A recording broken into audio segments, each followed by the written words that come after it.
किताब नगरी विच अज दी किताब है लड़ीवार सुमील। लड़ी नंबर 2। चेते रवे लड़ीवार सुमील लाहौर दे बारे ये कहना ही काफी है कि इनू इजाज ते रिशम संवारदे ने। दोनों जियां दे ना ही इहदे म्यार नू जांचन परखण लई बहुत ने। दोनों ही निक्की उमरे पंजाबी अदब विच बड़ी छेती अपना नां कमाया है। परख पड़चोल उलत्था ते तखलीक दे हवाले नाल एक मोतबर हवाला बन के सामने आए ने। जे इस गल नू कोई रवायती गल ना समझा जाए ते ये आखना ठीक है लड़ीवार सुमील वाकई पंजाबी अदब विच एक अनमुला वादा है। रवायत तो हट के नवी राह बनाई है, एक नवी जरखेज ते खुशगवार तब्दीली दा कारण है। लड़ीवार सुमील दे दूजे शुमारे विच अजोकी पंजाबी शायरी दा स्वाद भी है। घट वध 18 पंजाबी शायरां दा 14वां कलाम है ते सोहनी चंगी नसर दा रस भी। प्रेम प्रकाश दियां मन खिचवियां 8 कहानियां भी ने ते विदेशी अदब दे उलथे भी। सुमील दी पहली ते दूजी लड़ी पढ़ के ही अंदाजा हो जाता है कि किवें म्यारी अदब दे वधा पारू चढ़दे लैंदे ते जगत भरदे पंजाबी लिखारियां दियां सिर कड़वियां म्यारियां लिखतां नू इहदे विच शामिल कीता गया है। लड़ीवार सुमील दी इस दूसरी लड़ी दे शुरू विच ही मुरत्तबीन ने अपना बुनियादी मकसद जाहिर करदियां दस्सिया है कि ओ आलमी साहत विचों मुंतखब लिखतां नू पंजाबी विच ढाल के पेश करना चाहते ने। इसदा सबूत भी सुमील दी इस लड़ी चों मिलदा है जिस अंदर वक्खो वक्ख जुबानां दे मोतबर लिखारियां दियां लिखतां शामिल ने, जिन्हां विच बरेक शांदूर पतूफी, ओरासियो कैरूगा, अजबिल अलांदे,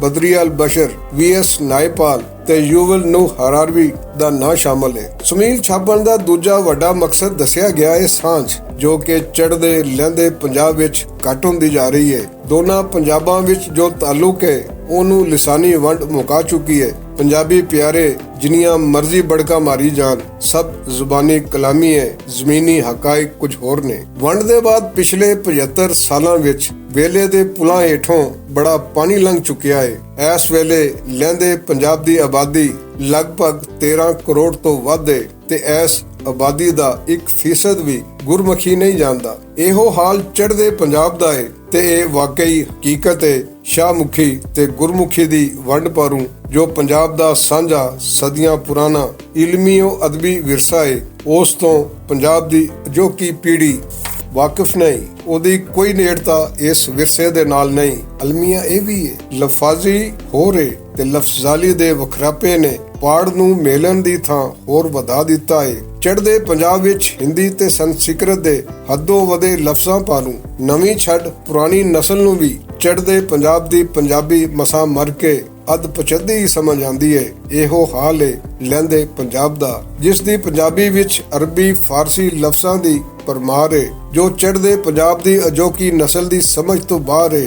उत्तों फिर तलफज दे रफड़ वखरे ने। चढ़दे पंजाब दियां पंजाबी फिल्मां लैंदे पंजाब विच बड़ियां मकबूल ने, पर उन्हां दी पंजाबी भी बस एवें ही टेवे शेवे ला के समझी जाती है। किरदार कुछ कहंदे ने, समझा कुछ जांदा है। सिर्फ हासा माहौल ते ग्लैमर दे चक्कर विच वेखे जांदे ने। सिर्फ लाहौर वर्गे अदबी मरकज दे सूझवानां लई ते चढ़दे लैंदे पंजाब दी सांझ विच खिच है, प्यार है, कशिश है। लाहौरों बाहर निकल के वेखो ते लोकाई विच इस बारे कोई कशिश नहीं। उंज भावें जो मर्जी कहंदे रवो, वंड दौरान होने वाले फसादात दी रड़क उन्हां अगलियां नस्लां विच ही अजे भी मौजूद है। हालांकि वो जम्मे ही वंड तो किते बाद हो सकता है चढ़दे पंजाब विच भी ओह मामले होन। इमोशनल होके पंजाबी प्यारे सांझे पंजाब दियां जिन्नियां मर्जी गल्लां करी जान, पर हिस्टोरिकल ग्राउंड कुछ होर है, रियलिटीज कुछ होर ने। वंड तो बाद चढ़दा लैंदा पंजाब हुण वक्खो वक्ख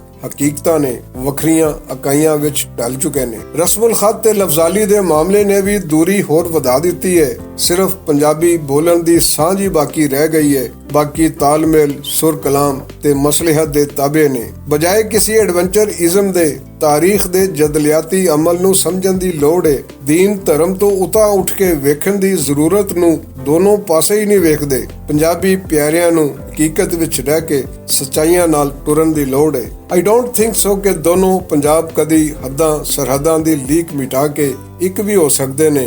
हो भी जानते वंड वाली मजहबी असबियत एक बारी फेर ना उभरन दी की गारंटी है। हल इहो ही है दोना तिना पंजाबां दे पंजाबी प्यारे ਆਪਣੀ ਆਪਣੀ ਲੋਕਾਈ ਵਿੱਚ ਰਹਿੰਦਿਆਂ ਹੀ ਪੰਜਾਬ, ਪੰਜਾਬੀ ਜ਼ੁਬਾਨ ਤੇ ਪੰਜਾਬੀਆਂ ਦੀ ਸੇਵਾ ਕਰ ਸਕਦੇ ਨੇ, ਸਾਂਝ ਰਲਾ ਸਕਦੇ ਨੇ। ਸੂਰਤ ਹਾਲ ਤੇ ਇਹ ਹੈ ਜਿਵੇਂ ਲਹਿੰਦੇ ਪੰਜਾਬ ਵਿੱਚ ਚੜ੍ਹਦੇ ਪੰਜਾਬ ਦੇ ਸ਼ਾਇਰਾਂ, ਅਦੀਬਾਂ, ਦਾਨਿਸ਼ਵਰਾਂ, ਪੰਜਾਬੀ ਅਖਬਾਰਾਂ, ਰਸਾਲਿਆਂ ਨੂੰ 1% ਵੀ ਸ਼ਾਇਰ, ਅਦੀਬ, ਦਾਨਿਸ਼ਵਰ ਤੇ ਸਹਾਫੀ ਨਹੀਂ ਜਾਣਦੇ, ਉਵੇਂ ਹੀ ਇਹੋ ਸੂਰਤ ਹਾਲ ਚੜ੍ਹਦੇ ਪੰਜਾਬ ਵਿੱਚ ਹੈ। ਇਹਨਾਂ ਸਾਰੀਆਂ ਗੱਲਾਂ ਦਾ ਲੜੀਵਾਰ ਸੁਮੀਲ ਨੂੰ ਵੀ ਅਹਿਸਾਸ ਹੈ। ਐਸੇ ਪਾਰੋਂ ਚੜ੍ਹਦੇ ਲਹਿੰਦੇ ਪੰਜਾਬ ਦੀ ਆਪਸੀ ਨੇੜਤਾ ਵਧਾਉਣ ਪਾਰੋਂ ਸੁਮੀਲ ਨੇ ਇਹ ਅਮਲ ਚਾਲੂ ਕੀਤਾ ਹੈ ਕਿ ਮਸ਼ਰਕੀ ਪੰਜਾਬ ਦੇ ਉੱਚ ਟੀਸੀ ਲਿਖਾਰੀਆਂ ਨੂੰ ਆਪਣੇ ਪਾਸੇ ਮੁਤਾਰਫ ਕਰਾਇਆ ਜਾਏ। ਐਸੇ ਪੱਖੋਂ ਸੁਮੀਲ ਦੀ ਦੂਜੀ ਲੜੀ ਵਿੱਚ ਮਸ਼ਰਕੀ ਪੰਜਾਬ ਦੇ ਸਿਰਕੜਵੇਂ ਲਿਖਾਰੀ ਤੇ ਸੋਹਣੀਆਂ ਪੰਜਾਬੀ ਕਹਾਣੀਆਂ ਲਿਖਣ ਵਾਲੇ ਪ੍ਰਸਿੱਧ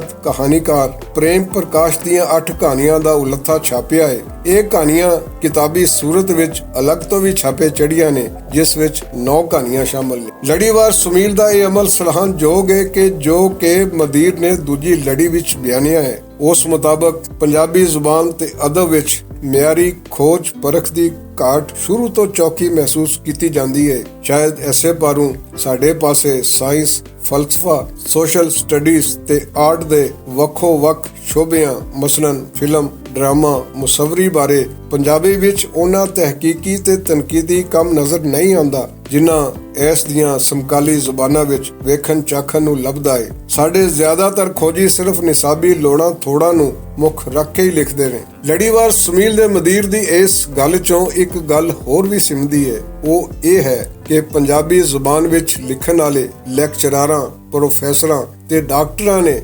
ਨਿਸਾਬੀ ਲੋੜਾਂ ਪਾਰੋਂ ਸੈਲਫ ਸੈਂਸਰ, ਜ਼ਾਤੀ ਮਸਲਹਤਾਂ ਤੇ ਸੋ ਕਾਲਡ ਅਖਲਾਕੀਆਤ ਦਾ ਐਸਾ ਝੁਰਲੂ ਫੇਰਿਆ ਹੈ ਕਿ ਸਿਰਫ ਨਿਸਾਬੀ ਮਟੀਰੀਅਲ ਚੋਂ ਹੀ ਨਹੀਂ ਬਲਕਿ ਆਪਣੇ ਜ਼ਿਹਨਾਂ ਚੋਂ ਵੀ ਮਜ਼ਾਮਤੀ ਡੰਗ ਇੰਜ ਮਸਲਹਤ ਦੇ ਮਨਕੇ ਨਾਲ ਚੂਸਿਆ ਹੈ ਕਿ ਉਹਨਾਂ ਦਾ ਤੇ ਉਹਨਾਂ ਦੇ ਫਾਲੋਅਰਸ ਦਾ ਤਖਲੀਕੀ ਅਮਲ ਯੈਸ ਮੈਨ ਟਾਈਪ ਬਣ ਕੇ ਰਹਿ ਗਿਆ ਹੈ। ਮਸਲਹਤ ਪਸੰਦੀ ਤੇ ਜੀ ਹਜ਼ੂਰੀ ਵੱਲ ਟੁਰ ਪਿਆ ਹੈ। ਇਹ ਵੀ ਇੱਕ ਲਿਹਾਜ਼ ਨਾਲ ਫਰੀडम ਆਫ ਸਪੀਚ ਤੇ ਹਮਲਾ ਹੈ। ਲੜੀਵਾਰ ਸੁਮੀਲ ਦਾ ਦੂਜਾ ਸ਼ੁਮਾਰਾ ਵੇਖ ਕੇ ਇੱਕ ਗੱਲ ਬੜੀ ਖੁੱਬਦੀ ਹੈ। ਇੱਕ ਪਾਸੇ ਤੇ ਮਦੀਰ ਨੇ ਵੰਗਾਰ ਘੱਤੀ ਹੈ ਕਿ ਉਹ ਕਿਸੇ ਫਨ ਬਾਰੇ ਜਾਂ ਪੇਂਟਿੰਗ ਬਾਰੇ ਲਿਖਤਾਂ ਲਿਖ ਕੇ ਘੱਲਣ ਤੇ ਦੂਜੇ ਬੰਨੇ ਸੁਮੀਲ ਦੇ ਐਡੇ ਸੋਹਣੇ ਖੂਬਸੂਰਤ ਟਾਈਟਲ ਬਣਾਉਣ ਵਾਲੇ ਆਰਟਿਸਟ ਦਾ ਨਾਂ ਕਿਤੇ ਵੀ ਨਹੀਂ ਲਿਖਿਆ। ਮੁੱਕਦੀ ਗੱਲ ਤੇ ਇਹ ਹੈ, ਲੜੀਵਾਰ ਸੁਮੀਲ ਲਾਹੌਰ ਮਹਿਜ਼ ਬੁੱਕ ਸ਼ੈਲਫ ਵਿੱਚ ਸਜਾਉਣ ਵਾਲਾ ਰਸਾਲਾ ਨਹੀਂ ਬਲਕਿ ਪੜ੍ਹਨ ਤੇ ਸਮਝਣ ਵਾਲਾ ਹੈ। ਇਹਨੂੰ ਪੜ੍ਹਨਾ ਚਾਹੀਦਾ ਹੈ, ਇਹਦੀਆਂ ਲਿਖਤਾਂ ਨੂੰ ਸਮਝਣਾ ਚਾਹੀਦਾ ਹੈ, ਲਿਹਾਜ਼ਾ ਇਹਨੂੰ ਪੜ੍ਹੋ ਵੀ ਤੇ ਸਮਝੋ ਵੀ। ਸੁਮੀਲ ਮੌਸਮ ਦੀ ਪਹਿਲੀ ਬਾਰਿਸ਼ ਹੈ ਜੋ ਬਹਾਰ ਦੀ ਨਵੀਦ ਹੈ, ਫੁੱਲ ਖਿੜਨ ਦੀ ਘੜੀ ਹੈ।